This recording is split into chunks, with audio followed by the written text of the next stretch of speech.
तो हम लोग ये कल किए थे, इसमें कुछ पूछना है आप लोग को? क्यों? ये ग्रिग्नार्ड रिएजेंट वाले में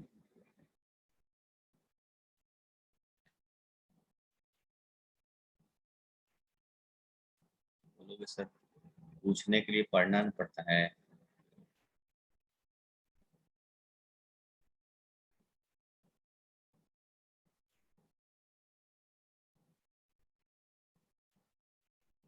चलो आगे चलते हैं हम लोग तब।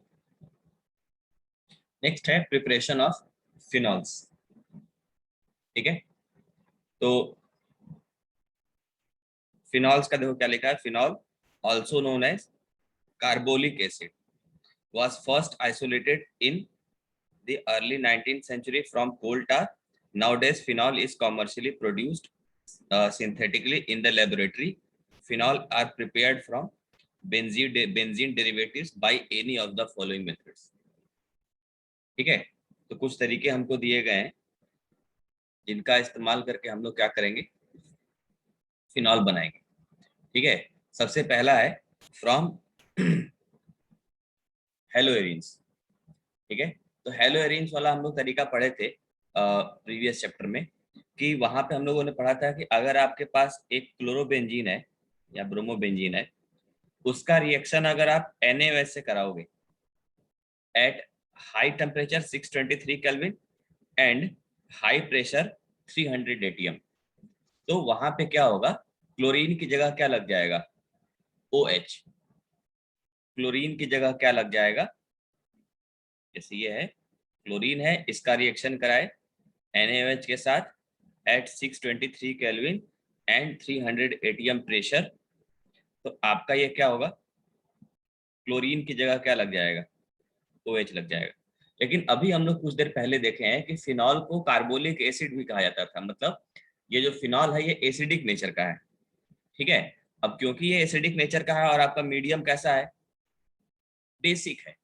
ठीक है, तो ये क्या करेगा, जो बेस है वो फिर रिएक्ट कर लेगा किसके साथ, एसिड के साथ, जो कि हमारा फिनॉल है, और क्या बना लेगा वो, सॉल्ट बना लेगा। ठीक है, तो वही सॉल्ट यहाँ पे लिखा गया है आपको, ONA+H2O।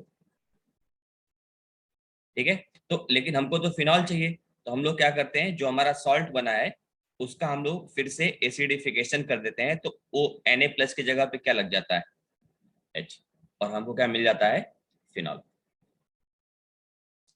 क्लियर?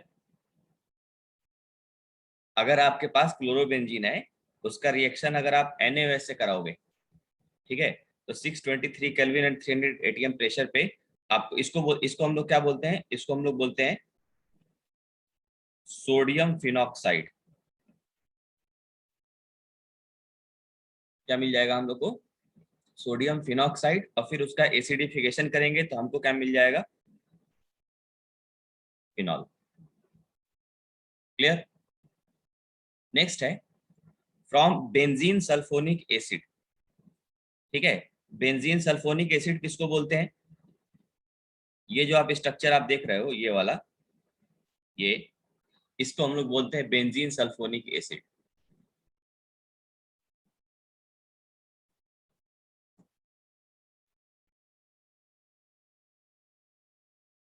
ठीक है, इसको हम लोग क्या बोलते हैं आपका, बेंजीन सल्फोनिक एसिड। ठीक है, तो अब पहले तो अगर आप बेंजीन से शुरू करोगे, तो अभी हम लोग कुछ दिन पहले पढ़े थे कि बेंजीन का सल्फोनेशन। ठीक है, अगर हमारे पास बेंजीन है और इसका रिएक्शन आप हाईली कंसंट्रेटेड H2SO4 से करा दो, ठीक है, तो बेंजीन के ऊपर क्या लग जाता है, SO3H। इस प्रोसेस को हम लोग बोलते हैं सल्फोनेशन। तो यहाँ पे कंसंट्रेटेड H2SO4 ना लेकर के क्या लिया गया है, ओलियम लिया गया है। ओलियम क्या होता है, H2S2O7। ठीक है, प्रोसेस यहाँ पे भी सल्फोनेशन हो रहा है, बेंजीन का सल्फोनेशन कराए हम लोग, और उस बेंजीन सल्फोनिक, जब एक बार बेंजीन सल्फोनिक एसिड बन गया है तो उसका रिएक्शन कराया गया है किसके साथ, NaOH के साथ, फिर उसका एसिडिफिकेशन कराया गया है, तो आपका SO3H की जगह क्या लग गया है, OH लग गया है। क्लियर? तो यहाँ पे देखिए benzene benzene is sulphonated with oleum and benzene sulphonic acid so form is converted to benzodium phenoxide on heating with molten sodium hydroxide. Acidification of sodium salt gives phenol. Clear? पहले हम लोग क्या कर रहे हैं, बेंजीन का sulphonation कर रहे हैं, और एक बार बेंजीन सल्फोनिक एसिड बन जा रहा है तो उसका हम लोग रिएक्शन करा रहे हैं किसके साथ, किसके साथ, NaOH के साथ, ठीक है, एसिडिक मीडियम में। और फाइनली SO3H की जगह क्या लग जा रहा है आपका, OH लग जा रहा है, ठीक। Next, from diazonium salts. Diazonium salt हम लोग लास्ट चैप्टर में भी पढ़े थे ना, हम लोग जब क्लोरोबेंजीन बना रहे थे या ब्रोमोबेंजीन बना रहे थे तो वहां पे भी हम लोगों ने डाइएजोनियम सॉल्ट के बारे में देखा था। कैसे बनता है कि अगर हमारे पास एनिलीन है, ठीक है, और उसका रिएक्शन अगर आप NaNO2 और HCl के साथ करा रहे हो तो ये जो NH2 है ना, ये कन्वर्ट हो जा रहा है, हो जाता है किसमें, N2Cl में, और इसको हम लोग बोलते हैं बेंजीन डाइएजोनियम क्लोराइड। क्या बोलते हैं, बेंजीन डाइएजोनियम क्लोराइड। और फिर हम लोग इसको वाटर के साथ हीट करते हैं और फाइनली ये जो N2Cl है इसकी जगह पे क्या लग जाता है, OH plus N2 plus HCl। Clear? तो हम लोग वहां पे कैसे करते थे, क्लोरोबेंजीन वगैरह में, क्लोरोबेंजीन वाले में हम लोग रिएक्शन कराते थे CuCl से, ठीक है, अगर क्लोरीन लगाना होता था। अगर ब्रोमीन लगाना होता था तो हम लोग CuBr से रिएक्शन कराते थे। अगर आयोडीन लगाना होता था तो हम लोग Ki से रिएक्शन कराते थे। फ्लोरीन लगाना होता था तो हम लोग HBF4 से रिएक्शन कराते थे, ऐसे, ठीक है। तो यहाँ पे हम लोग OH लगाना है, तो OH लगाने के लिए हम लोग किससे रिएक्शन करा रहे हैं, वाटर से रिएक्शन करा रहे हैं, ठीक है।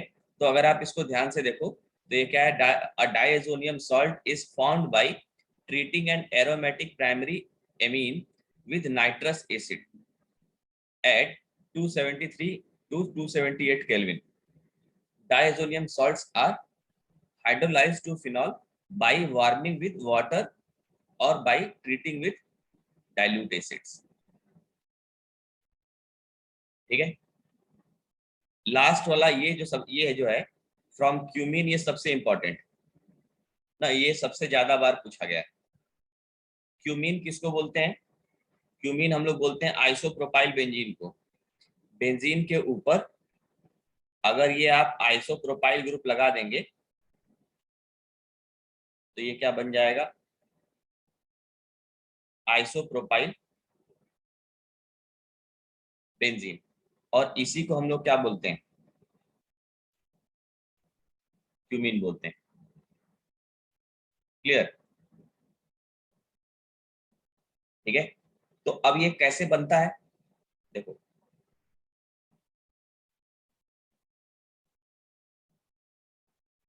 इसमें क्या है कि पहले हम लोग क्यूमीन को हीट करते हैं ऑक्सीजन के साथ, क्यूमीन को हम लोग हीट करते हैं, ऑक्सीजन की रिएक्शन कराते हैं हम लोग O2 के साथ, O2, ठीक है।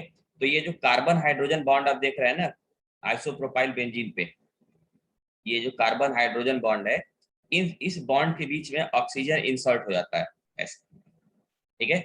और इसको हम लोग बोलते हैं क्यूमीन हाइड्रोपरऑक्साइड। क्या बोलते हैं, क्यूमीन हाइड्रोपरऑक्साइड, ठीक है। फिर हम लोग एसिडिफिकेशन करते हैं, तो ये जो एक OH है वो बेंजीन पर आ जाता है और ये वाला जो पूरा पार्ट है वो कन्वर्ट हो जाता है किसमें, CH3COCH3 में। क्लियर?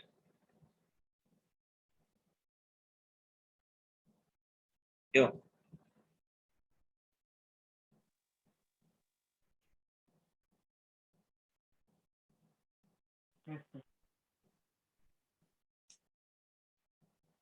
क्या हुआ, एनर्जी कम लग रहा है तुम लोग का?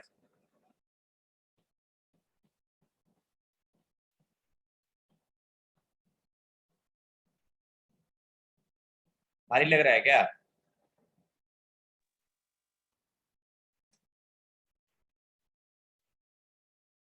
बताओ। क्या सर? भारी लग रहा है क्या? नहीं। तब कैसा नींद में हो आज तुम लोग?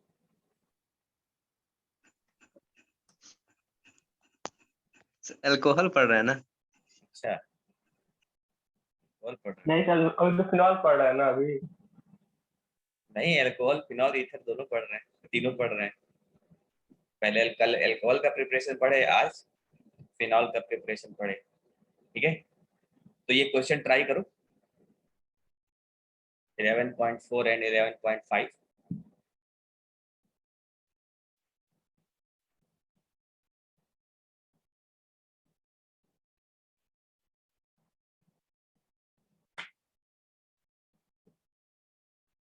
तो रोज 1 से 1.5 घंटा केमिस्ट्री पढ़ा करिए आप लोग।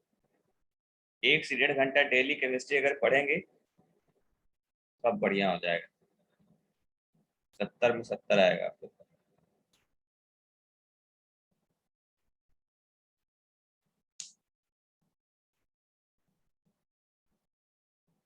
दो पतली पतली किताब है, 1 साल है।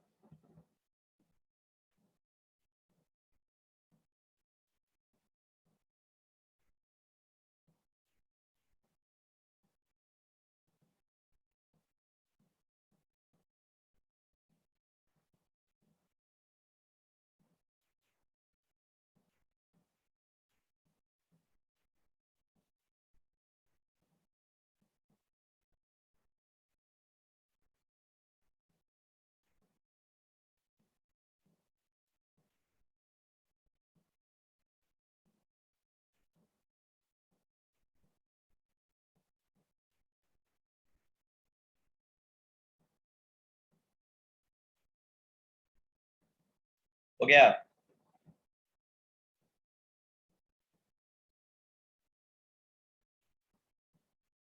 आपको बताना, ये प्रोडक्ट दिया हुआ है ना, ये आप लोगों को क्या दे रखा है?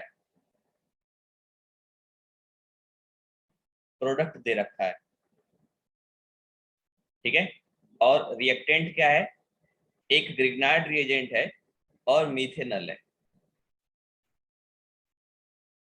और कौन सा ग्रिग्नार्ड रिएजेंट लेंगे तो ये प्रोडक्ट बनेगा?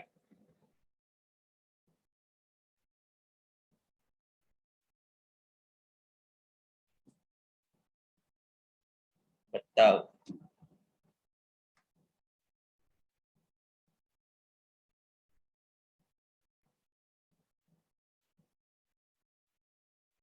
कैसे होगा देखो, जैसे मान लो ये अगर एक ग्रिग्नार्ड रिएजेंट है आपके पास, जैसे ये मान लो ये ग्रिग्नार्ड रिएजेंट है एक ना, इसका रिएक्शन आप करा रहे हो मीथेनॉल के साथ। ठीक है, तो मीथेनॉल में क्या होगा, ये जो R माइनस वाला पार्ट है ये जाके अटैक करेगा कार्बन के ऊपर, ये बॉन्ड ऊपर चला जाएगा, क्या बनेगा? HCOMgBr फिर इसको जब आप वाटर से रिएक्शन कराओगे तो ऑक्सीजन पे H लग जाएगा और ये बन जाएगा क्या? RCH2OH plus MgOH Br। ठीक है, तो आपका ये प्रोडक्ट बन रहा है। इस प्रोडक्ट में दो पार्ट है, एक पार्ट तो है कौन सा? CH2OH वाला। CH2OH वाला पार्ट कहां से आया है? क्यों? CH2OH वाला पार्ट कहां से आया है? वाटर के साथ रिएक्शन करने के बाद। अरे मीथेनॉल से आया है ना, दो रिएक्टेंट थे ना हमारे पास, एक ग्रिग्नार्ड रिएजेंट था और एक ये था। तो CH2OH कहां से आया है? मीथेनॉल से। R वाला पार्ट कहां से आया है? गिरगिराट रिएक्शन। ठीक है, तो अब अपने प्रोडक्ट को देखते हैं हम लोग। तो हमारे प्रोडक्ट में ये देखो, ये रहा CH2OH। अरे गड़बड़ हो गया।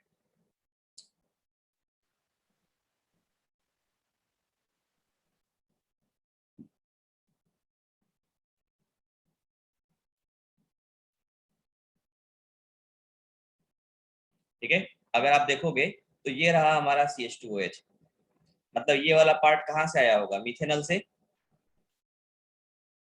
ना। और इसको छोड़कर जो बाकी पार्ट बच गया वो पार्ट कहां से आया होगा? ग्रिग्नार्ड रिएजेंट से। तो आपका ग्रिग्नार्ड रिएजेंट कौन रहा होगा फिर? ये हो गया R M G B R, ये रहा आपका ग्रिग्नार्ड रिएजेंट। ठीक है, वैसे दूसरे वाले में बताओ।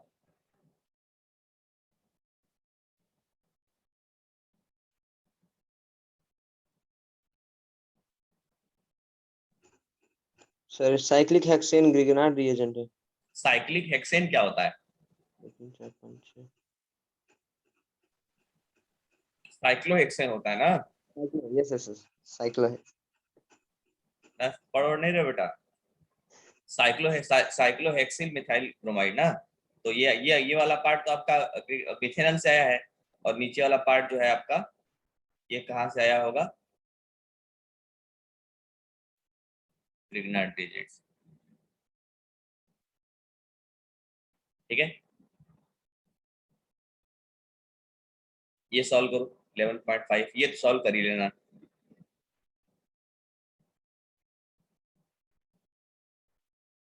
मैंने आपको NaBH4 के बारे में कुछ बताया था, क्या बताया था बताओ? NaBH4 क्या होता है? Sir weak reducing agent. हाँ, क्या होता है ये? Weak reducing agent. किसको रिड्यूस करता है ये? किसको रिड्यूस करता है बताओ? Aldehyde ketone. एल्डिहाइड को। एल्डिहाइड को और कीटोन को। किस में रिड्यूस करता है? हाइड्रोजन नहीं, फिनॉल। फिनॉल कहाँ से? अल्कोहल में सर, अल्कोहल में। अल्कोहल में कन्वर्ट करता है। ठीक है, अगर एल्डिहाइड है तो प्राइमरी अल्कोहल में, और कीटोन है तो सेकेंडरी अल्कोहल। ठीक है, तो ईस्टर को रिड्यूस करेगा क्या ये? ईस्टर को रिड्यूस करेगा? नहीं करेगा ना। अभी आप लोग बताए हो कि सिर्फ किसको रिड्यूस करता है? एल्डिहाइड और कीटोन को। ठीक है, ईस्टर को ये रिड्यूस नहीं करेगा। ठीक है, तो अब इतना हिंट मैंने दे दिया है, अब सॉल्व करो। अब तो सॉल्व कर ही लो, पूरा आंसर बता दिया मैंने।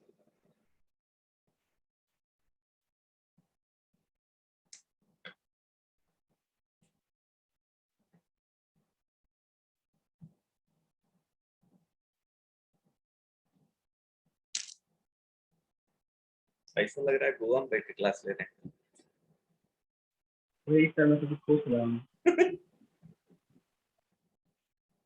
वो भी एक आनंद है वैसे।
हो गया? क्यों?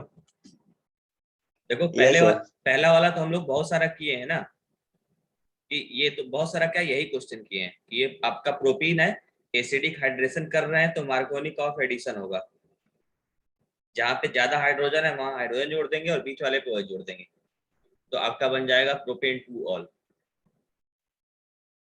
ठीक है। दूसरा है देखो, अब इसमें दो फंक्शनल ग्रुप है, ये है ईस्टर। CO के साथ जब O जुड़ा होता है ना तो वो ईस्टर होता है, उसको हम लोग क्या बोलते हैं, ईस्टर। ये वाला कौन सा फंक्शनल ग्रुप है, क्यों, कौन सा फंक्शनल ग्रुप है ये, कीटोन। कीटोन। ठीक है, तो अभी हम लोग पढ़े कि NaBH4 सिर्फ किसको रिड्यूस करेगा, कीटोन को। कीटोन। एल्डिहाइड और कीटोन। हाँ, तो वो कीटोन को OH में कन्वर्ट कर देगा, लेकिन ईस्टर के ऊपर कोई फर्क उसका नहीं आएगा। आई बात समझ में। ठीक है, तो ये ध्यान देना है आपको ना, ये वाला क्वेश्चन कई बार आया है बोर्ड में, मतलब 3-4 बार तो आया ही होगा, और ऊपर वाला भी, ऊपर वाले का तो मैकेनिज्म भी आया एक आध बार, 1-2 बार। ठीक है, अब इसमें कौन सा है, देखो एल्डिहाइड है, CHO। CHO को रिड्यूस कर रहे हैं तो हो जाएगा NaBH4 से। ठीक है, तो CHO को रिड्यूस करते हैं तो प्राइमरी अल्कोहल में कन्वर्ट होता है CH2OH में। ठीक है, यही छोटी छोटी बात आपको याद करनी है, अगर ये आप जिस दिन कर ले गए ना, समझ जाओ कि एकदम मतलब मजा आ जाएगा। ठीक है, तो ये था हम लोग का preparation of alcohol, phenol and ether. Next है हम लोग का फिजिकल प्रॉपर्टी, इसका अल्कोहल का। आप लोगों में से कौन मुझे हाइड्रोजन बॉन्डिंग एक्सप्लेन करेगा, हाइड्रोजन बॉन्डिंग क्या होती है और कब होता है, बताओ।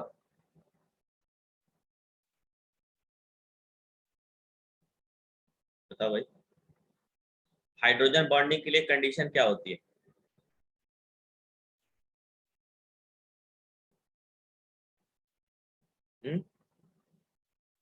क्या होता है कंडीशन, अगर हाइड्रोजन किसी एक एटम A से जुड़ा है, ठीक है, और उस एटम A की इलेक्ट्रोनेगेटिविटी बहुत ज्यादा है, जैसे अगर वो A अगर नाइट्रोजन है या ऑक्सीजन है या फ्लोरीन है, अगर हाइड्रोजन किसी ऐसे एटम से जुड़ा है जो कि या तो नाइट्रोजन है या तो ऑक्सीजन है या तो फ्लोरीन है, तो क्या होगा, हाइड्रोजन के ऊपर, क्योंकि इन तीनों एटम्स की इलेक्ट्रोनेगेटिविटी बहुत ज्यादा है, तो वो इलेक्ट्रॉन को अपनी तरफ अट्रैक्ट करेंगे और हाइड्रोजन के ऊपर पार्शियल पॉजिटिव चार्ज आ जाएगा और A के ऊपर क्या आ जाएगा, पार्शियल निगेटिव चार्ज आ जाएगा।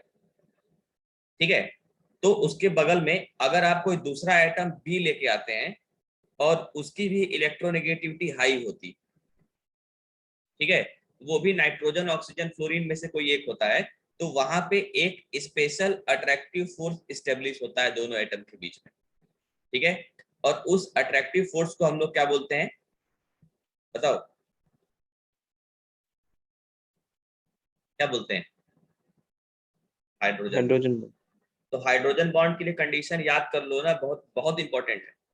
अगर हाइड्रोजन किसी एटम ए से जुड़ा हुआ है, जो जो ऑक्सीजन नाइट्रोजन या फ्लोरीन में से कोई एक है, और हाइड्रोजन के बगल में कोई दूसरा एटम है बी, वो भी नाइट्रोजन ऑक्सीजन फ्लोरीन में से कोई एक हो सकता है।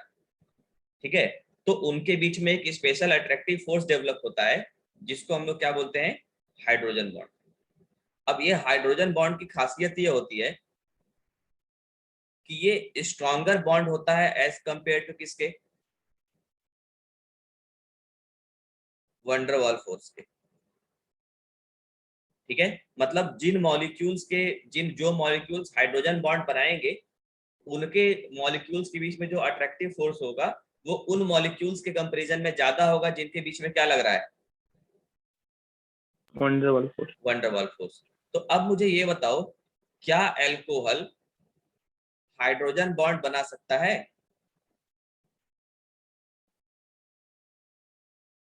क्यों, यस सर। बिल्कुल बना सकता है, क्योंकि हाइड्रोजन किससे जुड़ा हुआ है? ऑक्सीजन से। ऑक्सीजन से यही तो कंडीशन थी, इलेक्ट्रोलाइट भी ज्यादा होता यही तो कंडीशन था। ठीक है, तो अगर एक अल्कोहल का मॉलिक्यूल के बगल में दूसरा अल्कोहल का मॉलिक्यूल आ जाए तो एक ऑक्सीजन ए की तरह काम करेगा, दूसरा वाला ऑक्सीजन किसकी तरह काम करेगा? बी की तरीके से। तो इनके बीच में क्या आ जाएगा? Hydrogen bond. आया बात समझ में? ठीक है, तो दो अल्कोहल यस मॉलिक्यूल सर। के, अगर आपसे पूछे कि दो अल्कोहल मॉलिक्यूल के बीच में कौन सा अट्रैक्टिव फोर्स होता है, तो आप क्या बताओगे? Hydrogen bond. हाइड्रोजन। ठीक है, यही सेम चीज किसके ऊपर लागू होगा? फिनॉल के ऊपर भी। देखो फिनॉल में देखो, ये देखो OH है और ये दूसरे एटम का OH है, तो ये आपका मतलब ये हाइड्रोजन जुड़ा हुआ है ऑक्सीजन से, और इसके बगल में ऑक्सीजन है, तो इसके बीच में क्या बन रखा है? हाइड्रोजन बॉन्ड बन रखा है। क्लियर? ठीक यस। है, सिमिलरली आप ऊपर वाले में देखो, ऊपर वाले में दो अल्कोहल मॉलिक्यूल के बीच में क्या बन रखा है? हाइड्रोजन बॉन्ड बन रखा है। ठीक है, तो अब ये बताओ, मैंने अभी बताया आपको कि हाइड्रोजन बॉन्ड जो है वो स्ट्रॉन्गर बॉन्ड है as compare to van der Waals force के। तो जिन मॉलिक्यूल्स में हाइड्रोजन बॉन्ड होगा उनका बॉइलिंग पॉइंट ज्यादा होगा या कम होगा?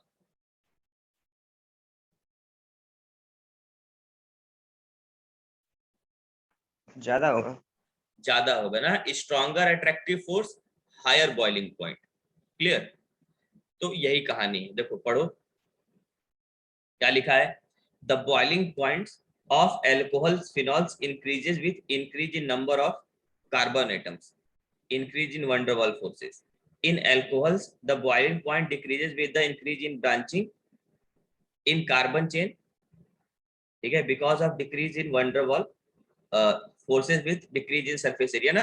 ये जो पहला वाला पैराग्राफ है इसमें अल्कोहल और अल्कोहल के बीच में कंपेयर किया गया है। किसके बीच में कंपेयर किया गया है?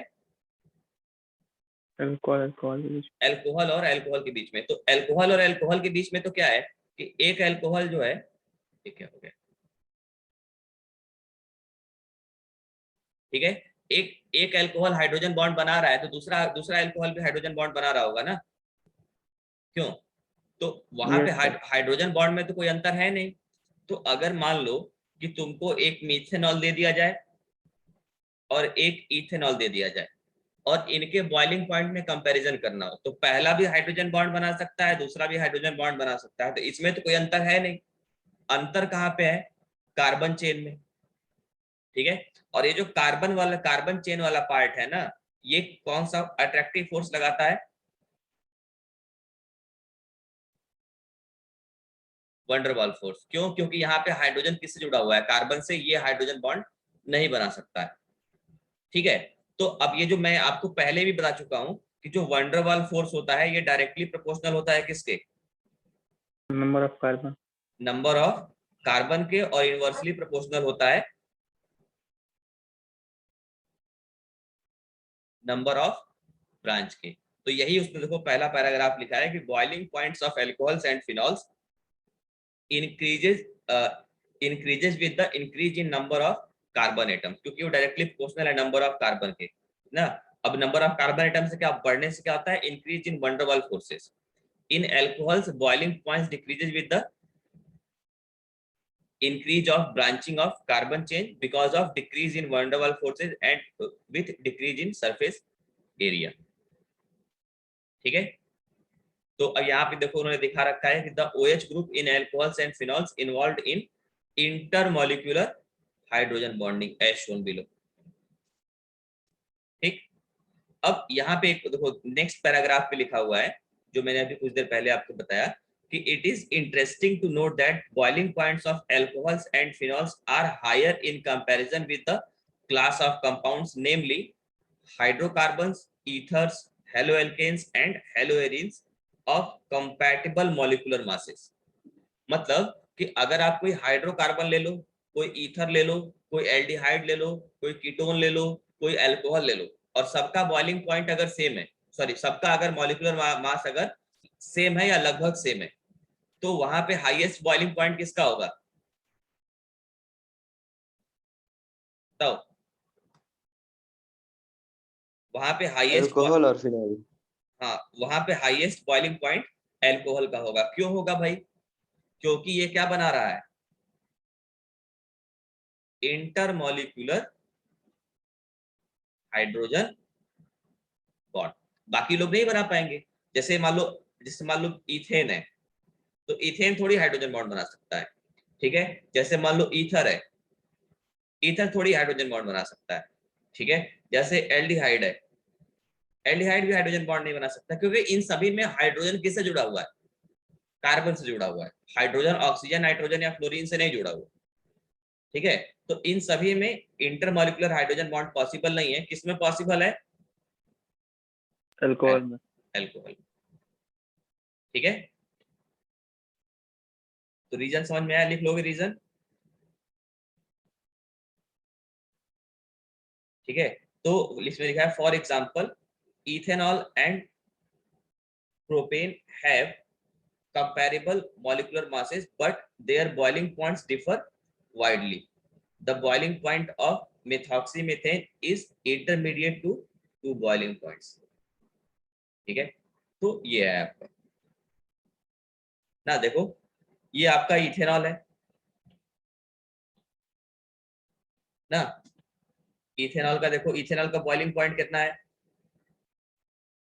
351 केल्विन। ईथर का कितना है, 248। देख रहे हो कितना ह्यूज डिफरेंस है, ठीक है। और प्रोपेन का कितना है, 231। एक का मॉलिक्यूलर मास है 46, दूसरे का भी मॉलिक्यूलर मास है 46, और तीसरे का मॉलिक्यूलर मास है 44। तो अगर ऐसे क्या बोलेंगे, ऐसे मॉलिक्यूल्स अगर आप लेते हैं जिनका मॉलिक्यूलर मास लगभग बराबर है, तो उन सभी केसेस में एल्कोहल जो है उसका बॉइलिंग पॉइंट जो है वो सबसे ज्यादा होगा, क्योंकि वो हाइड्रोजन बॉन्ड बना सकता है।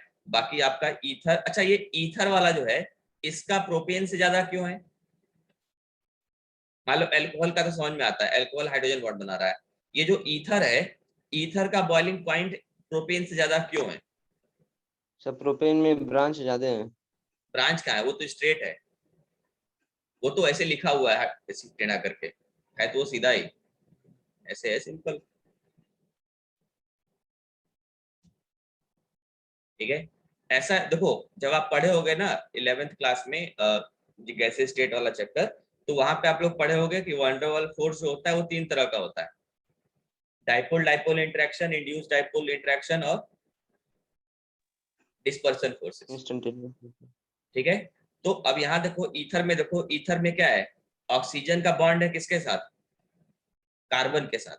और ऑक्सीजन की इलेक्ट्रोनेगेटिविटी कार्बन से ज्यादा होती है, तो ऑक्सीजन के ऊपर थोड़ा सा नेगेटिव चार्ज होगा, कार्बन के ऊपर थोड़ा सा क्या होगा, पॉजिटिव चार्ज होगा। तो ये आपका पोलर मॉलिक्यूल है। ये कैसा मॉलिक्यूल है, पोलर मॉलिक्यूल है। इथेन जो होता है, यहाँ कार्बन कार्बन के बीच में बॉन्ड बन रखा है, तो ये कैसा मॉलिक्यूल है, नॉन पोलर। तो ऑब्वियस सी बात है, पोलर वाले में थोड़ा सा चार्ज है, ठीक है। तो पोलर वाले में अट्रैक्टिव फोर्स क्या होगा, ज्यादा होगा एज कंपेयर टू किसके, नॉन पोलर वाले, ठीक है। तो एल्कोहल का ईथर से ज्यादा है, ईथर का एल्केन से ज्यादा है। Clear? The boiling points of alcohols are mainly due to the presence of the intermolecular hydrogen bonding in them, which is lacking in terms of in ethers and hydrocarbons, ठीक है। तो ये तो मैंने आपको बता ही दिया। नेक्स्ट है सॉल्युबिलिटी। तो ये बात मैं आपको कई बार बता चुका हूं कि वाटर में वही वही सॉल्यूट डिसॉल्व होगा जो वाटर के साथ क्या करेगा, बताओ। तो हाइड्रोजन बॉन्ड फॉर्म करेगा।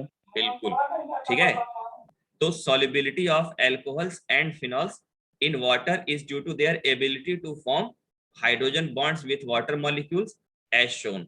The solubility decreases with the increase in size of alkyl or aryl groups. Several of the other lower molecular masses of alcohol are miscible with water. मतलब वो soluble है किसकी वजह से, इंटरमॉलिक्यूलर हाइड्रोजन बॉन्ड की वजह से। लेकिन अगर आप अल्कोहल अल्कोहल में कंपेयर करोगे, जैसे मान लो अगर आप इथेनॉल और मीथेनॉल में कंपेयर कर रहे हो कौन ज्यादा सॉल्युबल है, तो हाइड्रोजन बॉन्ड कौन बना रहा है, OH ना, कार्बन थोड़ी बना रहा है, ठीक है। हाँ सर। तो जो OH वाला पार्ट है इसको हम लोग बोलेंगे हाइड्रोफिलिक, क्या बोलेंगे, हाइड्रोफिलिक, ये वाटर की तरफ अट्रैक्ट हो रहा है। अभी लोग अटेंडेंस लगाने आए हैं।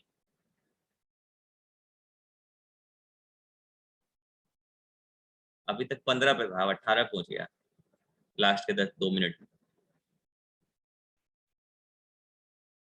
ठीक है, तो यहाँ पे क्या हो गया आपका, ये वाला जो पार्ट है, कार्बन वाला पार्ट जो है, इस वाले पार्ट को हम लोग, ये वाला पार्ट कैसा है, हाइड्रोफोबिक, ये वाटर को रिपेल करता है। आई बात समझ में? ठीक है, Yes, तो अगर कार्बन वाला पार्ट बढ़ाओगे तो सॉल्युबिलिटी बढ़ेगी घटेगी? sir, घटेगी। घटेगी। घटेगी। ठीक है, तो वही यहाँ पे लिख रखा है, देखो देखो यहाँ पढ़ो, the solubility decreases with the increase in size of alkyl and aryl groups. अगर आप कार्बन पार्ट का अगर साइज बढ़ाओगे तो वाटर में सॉल्युबिलिटी क्या होगा, घटेगा। ठीक है, या ऐसे लिख सकते हो आप कि जो सॉल्युबिलिटी है इन वाटर,